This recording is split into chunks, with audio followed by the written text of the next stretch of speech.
ఆంధ్రప్రదేశ్లో 104 ప్రైవేట్ ఆసుపత్రులకు నోటీసులు జారీ చేసిన ఏపీ రాష్ట్ర ప్రభుత్వం. సిజేరియన్ ఆపరేషన్లకు తొలి ప్రాధాన్యత ఇస్తున్న ఆసుపత్రులపై ప్రభుత్వం కొరడా.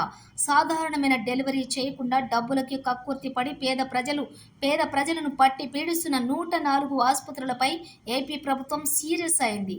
ప్రతి గర్భవతి దాదాపుగా సిజేరియన్ ఆపరేషన్ చేసినట్లు విచారణలో తేలటంతో ఆంధ్రప్రదేశ్ ప్రభుత్వం ప్రైవేటు హాస్పిటల్స్కు నోటీసులు జారీ చేసింది.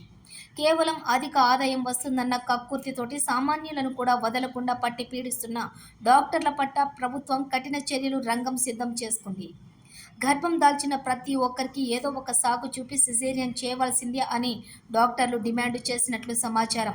దీంతో ప్రభుత్వానికి భారీగా ఫిర్యాదులు వెళ్లటంతో ఆగమేఘాల మీద 104 ప్రైవేట్ ఆసుపత్రులకు నోటీసులు జారీ చేసింది. 100 కేసులకు 95 పైనే సిజేరియన్ ఆపరేషన్స్ చేసినట్లు తెలుస్తోంది. దీంతో ఆ 104 ఆసుపత్రులపై కఠిన చర్యలు తీసుకోవడానికి ఆంధ్రప్రదేశ్ ప్రభుత్వం సర్వం సిద్ధం చేసినట్లు సమాచారం. ఏది ఏమైనా అతి సామాన్యులను కూడా పట్టి పీడిస్తూ భయభ్రాంతులకు గురి చేస్తూ సిజేరియన్ పేరిట వేలకు వేలు దోచుకుంటున్న హాస్పిటల్స్పై ఇప్పటికైనా రాష్ట్ర ప్రభుత్వం కన్నెర్ర చేయటం పట్ల సర్వత్రా హర్షం వ్యక్తం చేస్తున్నారు. ఎలాంటి హాస్పిటల్స్ను శాశ్వతంగా మూసివేయాలని ప్రజల నుండి డిమాండ్ కూడా పెరుగుతుంది.